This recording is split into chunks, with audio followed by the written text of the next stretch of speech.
Welcome back to series two of The Balanced Mind, this second episode where we look at the psychology of modern accounting. Your host today, as always, is myself, Kim Searle, and Richard Brewin, my colleague here. Hello, Richard. How are you? I'm fine, Kim. Thank you. Excellent. So you may recall, if you listened to the last episode, that we are digging deeper into exploring the behaviours, mindset, and challenges shaping the accountancy and bookkeeping profession today. And in this episode, what we want to talk more about is overwhelm. And we know that everybody can experience overwhelm, might not always be at work, but how to handle it, what to do about it, and how it can come about. So, overwhelm then. I'm going to talk, if I may, about how I see overwhelm, and then we can see how that fits into the accountancy world. So, overwhelm, I did a stress course years ago with a Dr. Stephen Palmer, one of the leading people of his time, back in about 2004, I think, on stress. So, I went to this stress management course. Oh my God, I don't know whether I've ever told the story, but I hadn't worked out where I was going. So, when it said London, I thought, yeah, okay. It's an hour's trip on the train, half an hour to get to the station there, possibly half an hour at the other end. Oh no, it turned out to be a lot further than that because it was southeast London. And so you have to go into the central London and then all the way back out. So I arrived stressed every day for 3 days. Crazy. Um, but the stress, it can be a precursor to overwhelm, but it can also be, a consequence of overwhelm. So I think overwhelm, it has a big part to play in our lives. And it comes about because Dr. Stephen Palmer turned around and said something, and I'm not quoting him specifically because I can't find it now, but he said it's our ability to manage our expectations in the moment. So we have lots of expectations about what we can do, what we must do, have got to do, and whether we can live up to it or not. And unfortunately, with our high-tech world, and the certainly the culture of the now, you order something from Amazon and you sort of want it the next day, don't you? We've got this culture of a fast turnaround that as individuals we can't always manage or meet. And so consequently, I think for me, overwhelm is just saying yes to too much or having too much put on our plate, and we just can't cope. And that can be really quite a hard thing to acknowledge. But it's not that you can't cope, it's just that the situation around you is causing you a problem. Does that make sense? It's very hard to recognize that you are being overwhelmed It until is. you're overwhelmed. It's one of those things, isn't it? And I think where others can see it, and maybe that's part of the solution. But I sort of imagine a bucket of water filling up, gradually filling up from a tap. And you're standing in this bucket of water at the bottom of it. So it's going to fill up past you. And everybody outside can see the rising water level, but you get a sense of it, but you don't know when it actually goes above you, when it starts to overflow, and by that time you realize you've got a problem because you can't breathe and you're flapping around and what have you. But it's it's not like with some illnesses, you get a lead up to it. You think, "Oh," with a cold, I always think I can spot when I'm going to get a cold into 3 days' time. You get that sense that it's coming on you, and then you can, take something to try and put it or get rid of it before it starts, things like that. But it with overwhelm, it hits you, and in some cases, it needs somebody else to tell you that it's hit you because I think you're right. it's that creeping thing, isn't it, that makes it probably as damaging as it is. Mm. You know when you banged your knee, but when you don't know when you're in this until you're well in it. Mm. You're right. And I'm linking it to stress because that's generally when that's when you realize you're stressed as well. And you're right, it is an outside party who will tell you because you will think you're coping. You know you're not, but you think you are. And you just need to manage your way out of it. And I think it's not quite so simplistic as that. And I often use a similar analogy of the boiling frog. So no frogs are hurt in the telling of this story, but I have used this a lot about this idea of a pot of water, and it's cold in a hot jungle, and this frog jumps in to cool down, and somebody lights it because it's actually their pot for cooking in, and the water's temperature starts to warm up, and the frog is okay, it's all right, it's all right. And it's only at the last minute it suddenly realizes there's a problem, and it either jumps out or that's it. So yes, I think we think we're doing okay, we're doing okay, we're doing okay, off a cliff. And that's when the overwhelm becomes really, really bad, or you live with that overwhelm for a period of time. And that's what causes the stress, living with overwhelm for a long time. And I don't know, exactly that I can say how it affects everyone because it's so very different, isn't it? It is that personal measurement of what you can cope with and what you can't. But what I would say is be mindful. If you're already running 100% full, there is no room for that extra water going in the bucket. And so one small thing can tip you over the edge. It doesn't have to be big. It can be one small thing, a request to get something done for the end of the day. Can you just go here? Can you just do that? It's a just from somebody else, but it's such a massive impact on you and what you've got to do that it can just send you over the edge, and you're already sailing close to that wind. Oh, lots of metaphors going on here, isn't there? But you're already sailing close to the wind, aren't you? And you don't realize it until you just fall over. It's one of those things where I think you do get better at it with age because Do you? well, Do you? okay. I, well, I think I mean, look, one of the advantages of getting older is you get more experience, don't you? And I think I think you you get better get, at saying no, yeah, you do. Your priorities not are walking better, ticks. aren't they? I mean, I had a request this morning for some work, and I went back and said, yes, I can do that, but I need, next week I need to focus on this. I need to focus on this. So this is my plan that I'm going to get done Mm, thereafter. Now, yeah, when I was 25, I wouldn't have done that. When I was 25, I would have just taken it on board. Well, yeah, my boss wants this doing. I need to get it done. I think you do. So I think that, yeah, there is a maybe you've just got more tools in your armory as you get older. You get, it's just that life's experience that means you are more likely to say mm, no more often. And because I think, a lot of overwhelm from a work perspective is the accumulation of previous decisions, isn't it? It's those, it's the deadlines and the times you've said yes and the work that you've taken on board and there's the decisions of other people that are impacting on you. That's where the cumulative thing comes in. It's rarely just one piece of work that exactly. does it.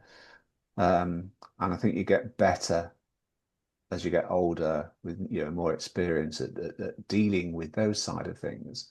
Mm, But I think it's there are two issues here. One is very much how can we avoid the problem in the first place, which is the best approach to take.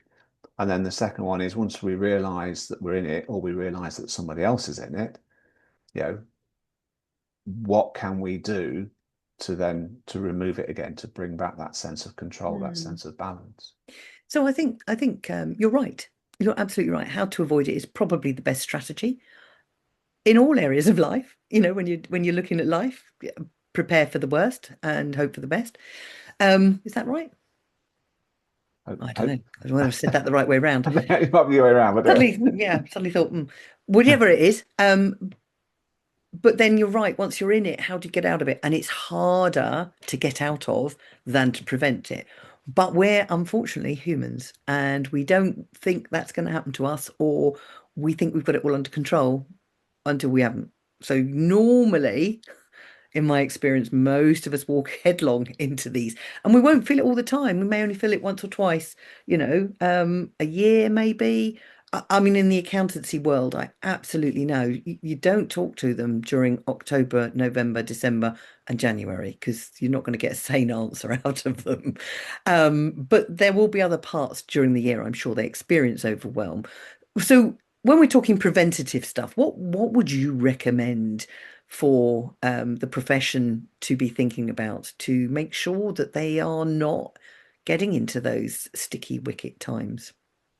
Well, a lot of it comes down to, good leadership and good management, doesn't it? So it's how well you plan, how well you prepare, recognizing the resources that you have available to you.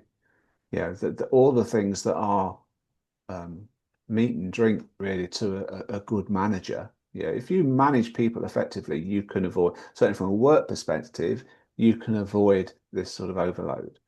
They, of course, they could have things happening in their personal lives that come to the fore that you're not aware of, and you need a mechanism for picking up on those and addressing those. But yeah, if we approach our own workload, because that's a big part of it, and the workload of others properly, effectively, then we minimize the chance of overload. That if Mm. if we look at people's skill sets, if we look at their roles, the responsibilities that they have, and that includes ourselves, are we matching up properly? Because that's it, it, things like overload, feeling out of your depth, they all sort of feed you into this overwhelm, don't they? This is the thing. And stress is a big part of that. So trying to make sure that we are good leaders, we are good managers. Mm. We Because that, saying yes at the right time, saying no at the right time, that's very much part of that. Recognizing your capabilities, recognizing that, the do we have the capacity for that work? Do we have the resources for that work? Are our priorities right? We can do many, many conversations around good management, but these are basic skills of being an effective manager. That's what the word means. Are we Mm. managing things effectively? If we manage things effectively, if we manage people effectively, we minimize the chance of overwhelm from a work perspective. So can I ask a question? Because I must admit it was a I mean I've been in the project community for a very long time when this was given to me, post 2014, so still reasonably recent. But and I was planning out a project plan, and no different to you, planning what's going to happen in those those months leading up to the end of the tax year and whatever. And I had been booking engineering resource and technical resource and I was talking to my program manager about it, and he said, "How many hours are you allowing?" And I said, 7.5. He said, "They don't work 7.5 hours." And I looked at him. I said, "But I've got to book a whole day out of their time." Yes, what we do internally isn't what we do for external. He said, "You do have to book them out for a whole day because they probably wouldn't be able to do anything else by the time they've travelled to site and whatever." He said, "No, you need to be booking them out for," I think he said, about 5 hours. So 5 hours of constructive work, and everything else is all the other stuff." He said, "Because they won't work purely on your job, doing the job that you want them to do in that time. So you have to allow it." And I had never, and I'd been in the industry for about 20 years at that point, had never been told that. Isn't that ridiculous? That and this could apply not just for project or planning work. This is your day's work. Work on 5 hours. And how does that fit? Do you see that within the accountancy world, or do they plan to, and I can get it if they do, because I know solicitors have to account for every minute almost of their time. Is that the same in this profession? I don't know. Um, Because it's it's an interesting unrealistic one. is what I'm going to be saying. Yeah, I mean, if I'm being honest, most planning isn't worth well, I'd say the paper it's printed on. It's obviously not printed on paper these days, but it's we are poor at planning. For a profession that is built on planning, we are poor at planning because we're not realistic with it. Then that's a very good example of it. Mm. You see firms talk about 7.5 hour days, and how much capacity that person's got in that week and what have you. It's like, well, really? What they're gonna, because just something as simple as a phone call that interrupts or an email that interrupts. Yep.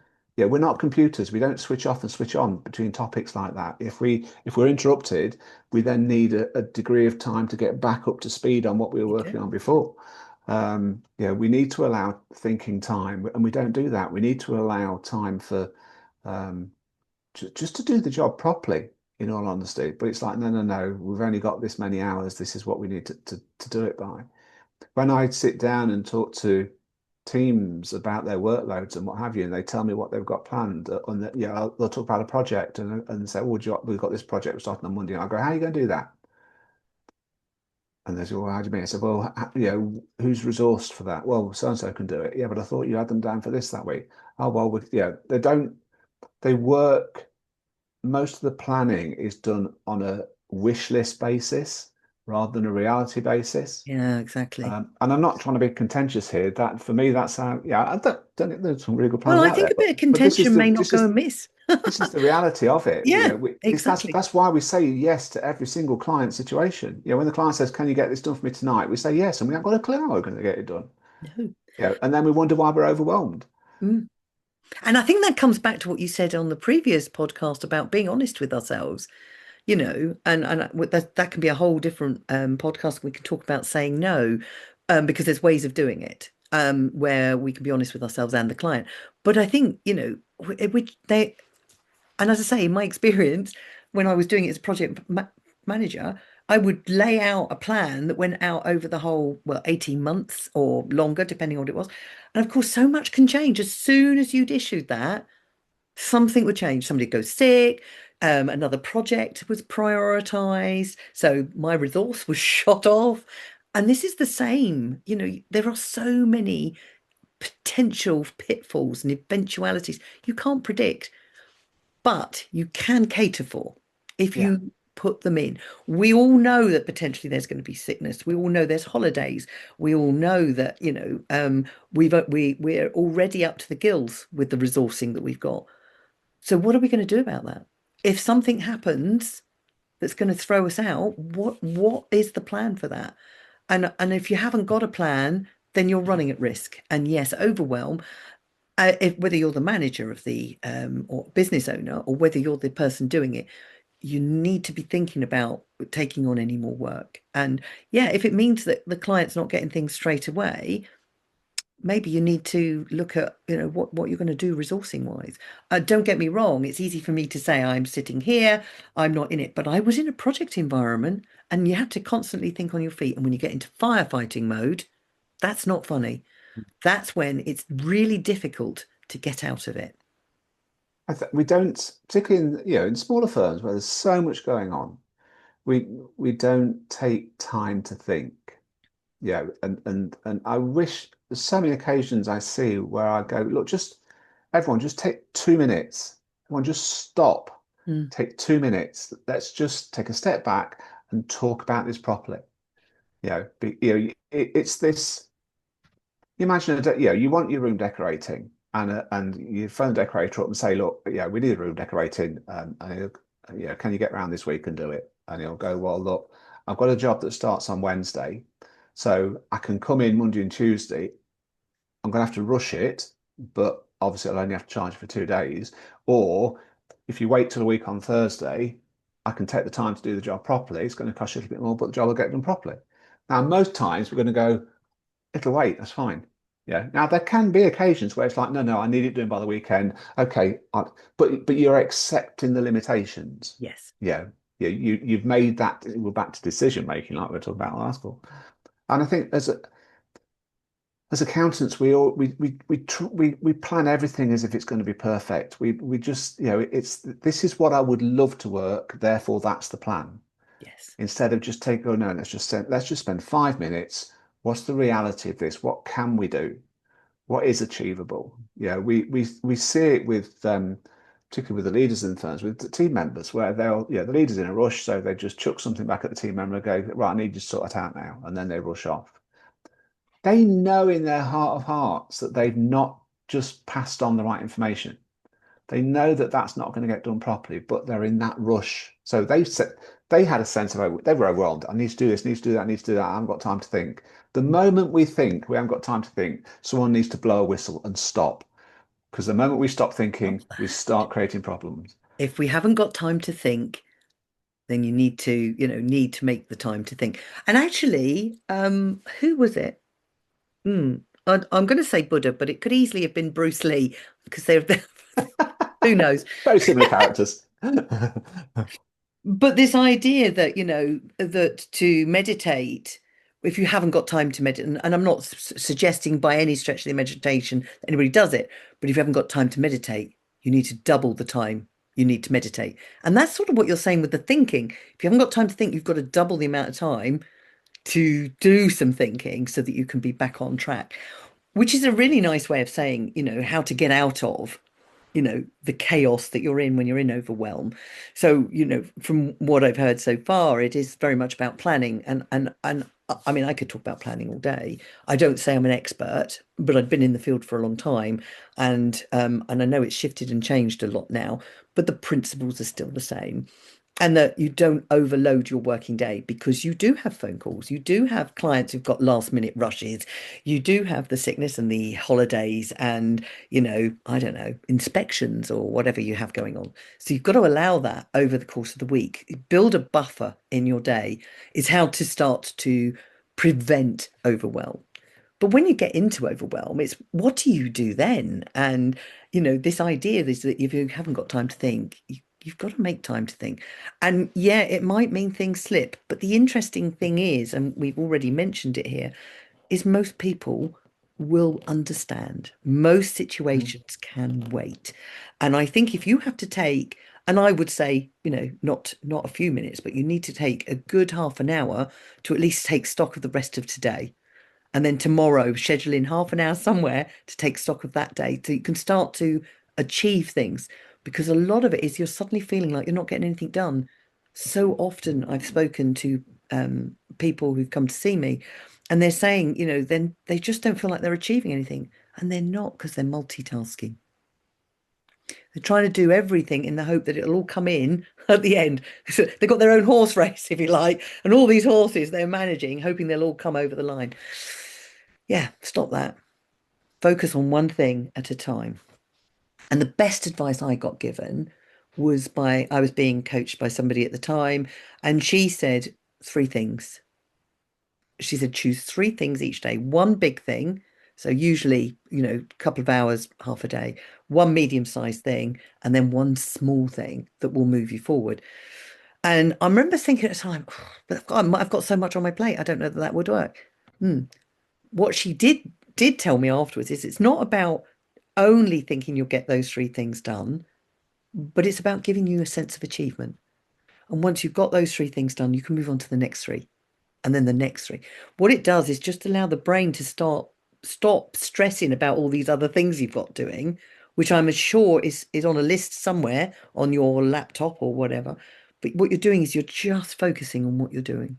I'm doing this right now. I've got half day out for this task. And then I've got an hour and a half, 2 hours for the next task, maybe, an hour for the last one. And what it does is it just helps calm the brain down, because the overwhelm is coming from the brain juggling. Yeah. It can't cope with everything. There's in neurolinguistic programming, there is one principle that they teach that the brain can only hold plus or minus 7 pieces of information. It's not a lot.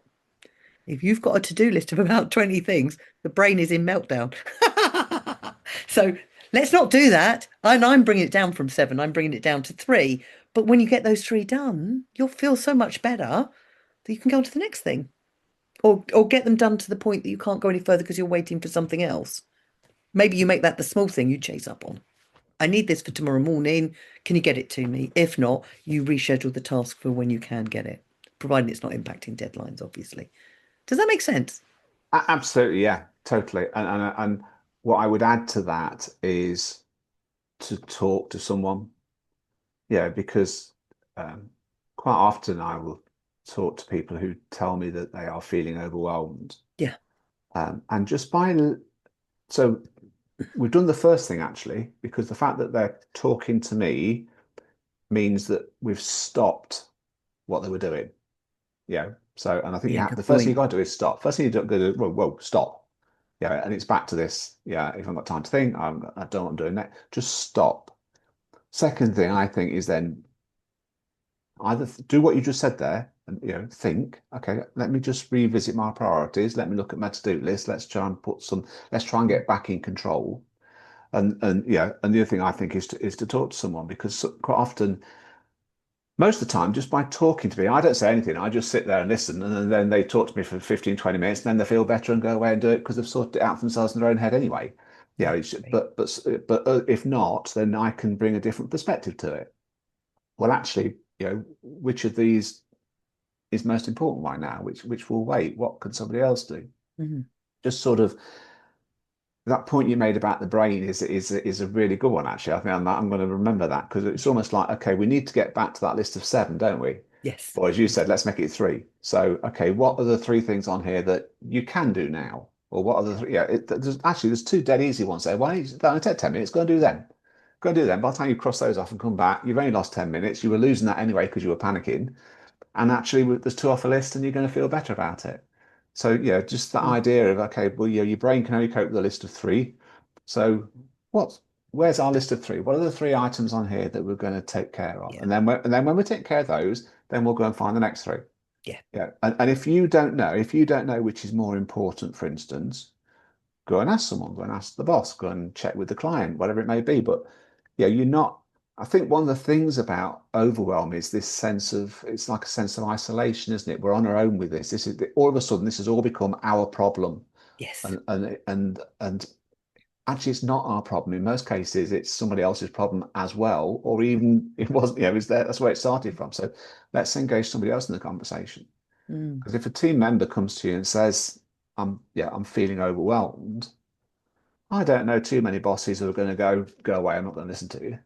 They're going to go, oh, pull a chair up, let's just talk this through and take it away. Yeah, and yet a lot of people don't do that because they think that it's their fault.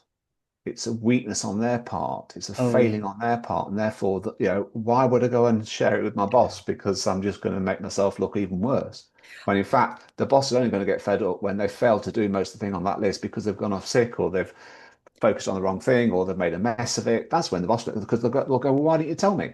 Why Yeah. didn't yeah, if you told me yesterday, we could have done something about it. Because we think we're the only ones, and we're not. Yeah, We are yeah. most definitely not. One of my key principles, and I think I mentioned these in the last one. I ought to give them numbers, but I haven't done that. Is to pause, and that pause allows a space for the brain to process. Because if it can't deal with plus or minus seven bits of information as it before, it's sort of like, well, what am I doing? That's where the overwhelm is coming in, shall we say?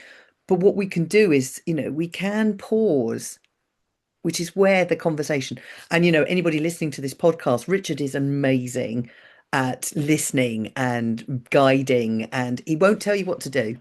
He will if you ask him, but basically you won't, will you, Richard? You will guide them to a good decision for themselves. And I think that's the thing. Sometimes we just need a bit of help, and there's nothing wrong with that. That doesn't make anybody weak or unable to do anything, that that they're less than a person. What it means is that you've got a strength to say, actually, hold on, coming back to last podcast, be honest with yourself. Hold on a moment. I need a bit of help.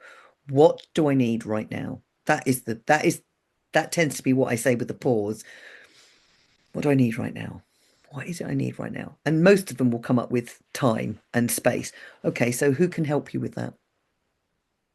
And what do you need to do to get that time? And it just starts to take them in the right direction, I think. I think it helps to, this is probably going to make me sound a bit weird, but I think it I do helps weird. You to, carry on. well, I think we have to have a relationship with our brains. And it's not as weird as it sounds, because we all talk to ourselves, right? Well, actually, that's our brain talking to itself. But the reality is we're talking to our brain, aren't we? Yeah, that's what we think we're doing. And Yeah. we'll go, oh, you've done something stupid there. Why did you do that? Yeah. And I think sometimes I think it's good to have a relationship with your brain. Mm. And when you go, well, hang on, this we're not, we're getting in a mess here. What's, or we're getting, you're getting straight. I can see you're over, I can see I've confused you here. I can see I've lost you. Well, let's just stop. Let's just take a minute. Let's have a conversation with ourselves about how we're going to get this back under control. I think to almost step outside of your body and look at yourself from a different perspective and go, right, okay, let's just calm down. Let's just get this back under control. You need to get that, you two need to start working better together. Yeah, it helps. I find, it's Mm. when I'm working with accountants, one of the things that I often do to them is to say, imagine you were a client. What would you tell the client to do right now? Yeah, and they'll go, well, yeah, you're right. I'd tell them to do this, this, this, and this, and then they'll go away and do it. Now, of course, there's no client in the room. There's only them. So actually, what they've done is taken a moment, looked at it from a slightly, they've stepped outside their own body and gone, well, actually, yeah, I'd tell you to do something different. And then they come back in and go, right, we need to do something different. It's the same thing, isn't it? It's just take a moment to just look at yourself, Hmm. and because we get trapped in our own brains, in our own bodies, in our own situations, and I just like that. to take a minute, step outside it and go, come on, just have a look. Hmm. It's interesting as we come to the end of this particular episode. I like the word trapped, by the way. We do become trapped by our thinking, and we think it's right. It's not always a story for another day. But I think one of the things I talk about when I'm got people who are struggling is to write something before they go to bed, list of something. It just allows them to sleep better. Not necessarily well, but at least they know they've got this list to help them know what they're doing the next day. So sometimes sleeping on it, that old adage is very powerful. But as I say, write the list beforehand, otherwise you won't sleep well. It'll keep you up overnight while the brain's thinking, what about this and what about that? The other one is just to go for a walk, go to Mm, the gym yeah. because you're doing something, and what you're allowing the brain to do is process that plus or minus 356,000 whatever pieces of information you're trying to process, and it will start to sort it for you because it knows you've trained, you've learned stuff, and so the brain will know what's more important, and it will let you know. And that space, that pause, will give you the results that you're looking for in the moment. You might need to do it regularly, but it's harder work to get out of overwhelm than it is to get into it.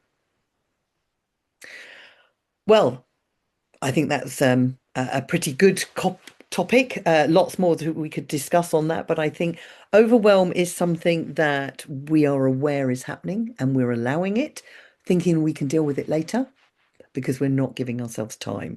And I love the phrase giving yourself time to think. If you haven't got space to think, then you need time to think. And obviously, feeling trapped by overwhelm means that it's harder to get out of, but you Mhm. can by having somebody to talk to, creating some space, and just realizing everything's not necessarily as urgent as you think. By talking to people, you'll probably find there's some leeway in there. Any last thoughts before I bring it to a No, close? I think you've summed it up very nicely. The one thing you don't do is just try and plow on. Yeah, You might don't. as well dig in a pond. You're not going to make a difference. Definitely. We'll talk again very soon. Thank you very much, Richard. Thank you. Bye. Thank you.